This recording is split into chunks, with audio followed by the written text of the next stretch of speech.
Hello, welcome back. I'm Noreen Burke from The Crafty Organizer. If you're new, welcome. I'm all about bringing you ideas for organizing, decluttering, doing some DIYs and upcycles, and on the occasion, I love bringing you craft ideas and product reviews. Today, I want to talk about how to get your home visitor ready fast.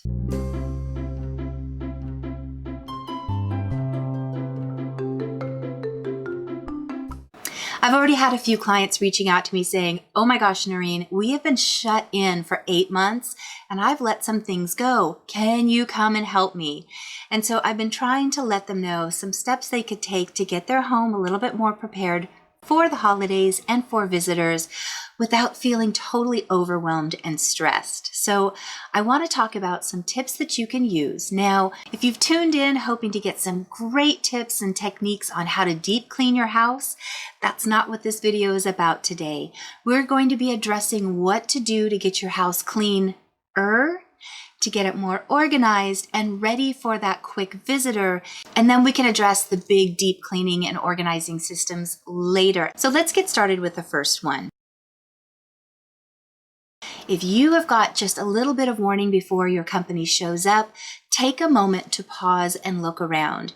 We become so blind to the clutter around us. So pull out your phone, open up that camera, and go to the front door.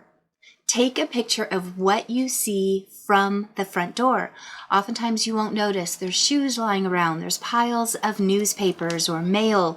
For me, I end up getting corners of dust bunnies. My dog sheds like crazy. We have a cat and we live by a freeway and I have my windows open all of the time.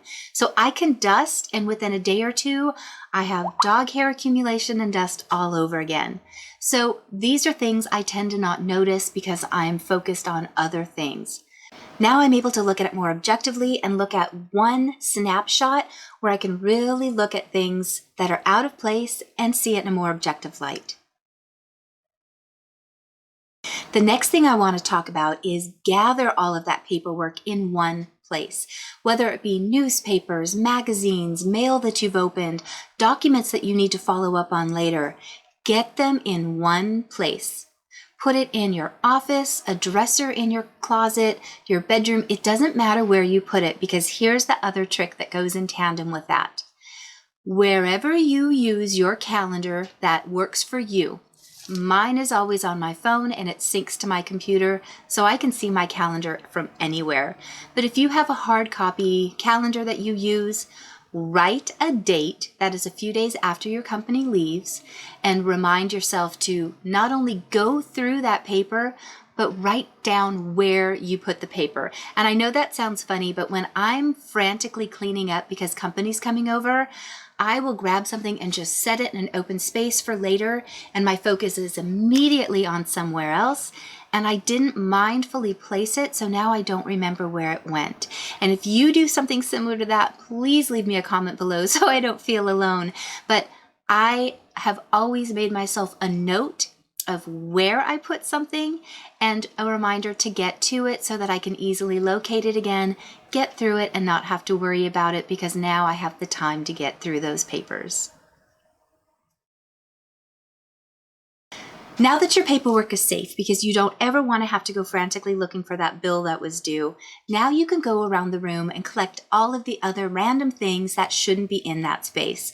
Books, shoes, maybe it's clothes, maybe it's a couple of extra throw blankets, but get a laundry basket or a box and do the same thing. Just gather it in one place. And again, this is not the long-term solution.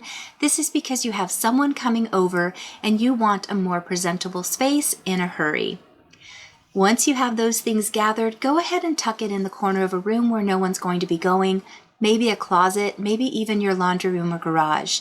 But then, again, get out that calendar and write the date and write where you stashed it. The beauty of this is after your company leaves, if you don't get to it for a day or two, and now you need that item that was on the coffee table, you don't have to go searching for it because it got shoved into a cabinet or a drawer. You know exactly where it's at. It's in that one single basket, and that basket is, look it up on your phone, it's in the garage. I promise that will save you so much time if things get away from you and you're not able to get back to it right away after your company leaves. Now, let's say you do have some time. Aunt Edna isn't coming until Thanksgiving. That means you have over 3 weeks to get your home in shape. I don't recommend going crazy and deep cleaning the entire house, although if you want to, can you please come and visit me? But if you do have the time to do that, set your timer. Still make that plan, take those pictures so you get that good objective view, but set the timer for a limit under 30 minutes per day. And once you have that picture and you have your plan, you can strategically attack the areas that you want to clean and not have it be such an overwhelming big project that you're trying to get done in one day. It makes it such a nicer way to get through the house and really pay attention to some details that you wouldn't get to if you were on a shorter time frame. Now, when it does come to quick cleaning, one of my favorite techniques is get out my favorite cleaner. I like Fabuloso. I think it's a good smell. It's very affordable. I get mine from the Dollar Tree. I will spray down my surface and I'll walk away. I'll go start collecting something else and let it sit for 10 or 15 minutes. Then I get my microfiber towel and clean, and everything wipes off so quick and easy. And I happen to like the smell a lot, and it really refreshes the area and makes it smell good. You could also do this in the bathroom with your favorite cleaner, but let that cleaning solution work for you by spraying it in advance, letting it sit, and that way you're not scrubbing so hard and you can save that energy for something else. Let spot cleaning be your friend. Now that your rag is already wet from cleaning a couple of surfaces, walk around and check door jambs, the refrigerator handle, light switch areas. My dog is a prolific drooler when he gets water, so for some reason there's always these nasty little spots right in front of his food dish. I don't know what he does, but he always leaves a mess. So by just spot cleaning that little area in front of his food dish makes my kitchen floor look so much cleaner. So spot cleaning, huge help. I might be old-fashioned, but I still like using a feather duster. About once every quarter, I'll clean everything off the actual shelves, deep clean the shelf, wipe everything off. But I have to confess, on the weekly cleanings, I get out my feather duster and I will literally just go through the tops and basically around things. I don't move a single item. I find this to be faster and more efficient than doing a deep clean. Now, if you have something else that you use, let me know. I would love to hear how you keep on top of your dusting. As I said, I always have my windows open. We're by a freeway. My dog and cat shed like crazy. So I did use fabric dryer sheets, and that really did help along my baseboards.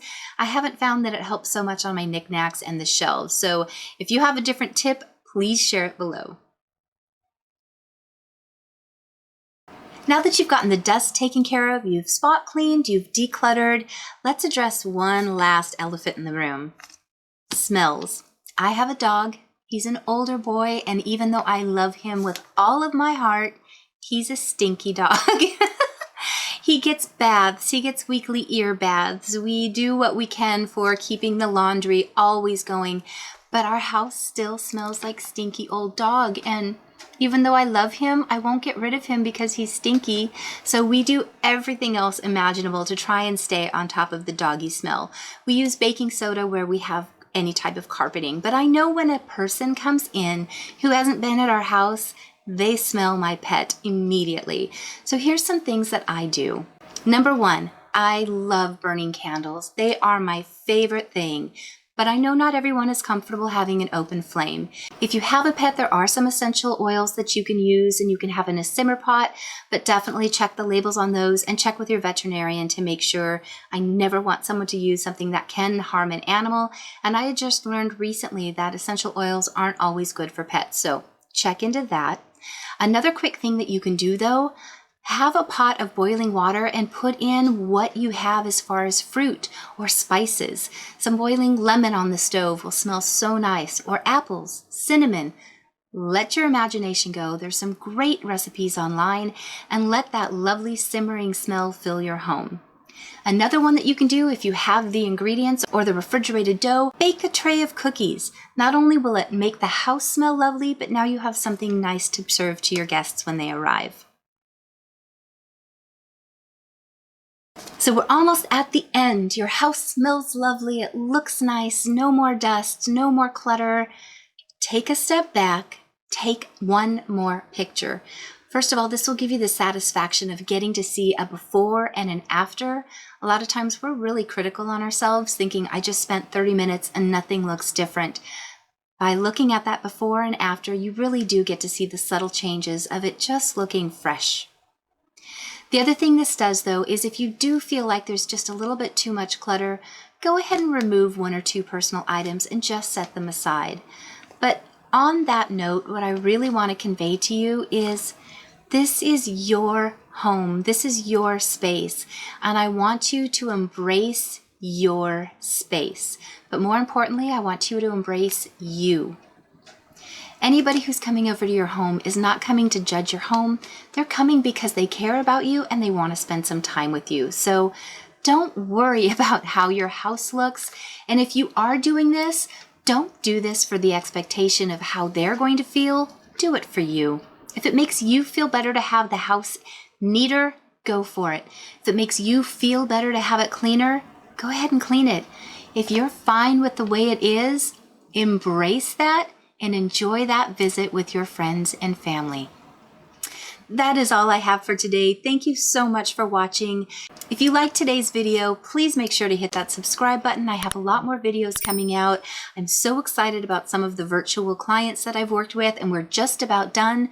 So I'll be doing a compilation of those. I've also got another advent calendar design coming out next week, as well as I got to go to IKEA. So I'll be super excited to show you all the wonderful new things that they did. So again, make sure you've hit that subscribe button. Leave me comments about what your favorite techniques are so that we can share them with others. And as always, thank you to my Patreons. I will see you guys in just a few days. Bye.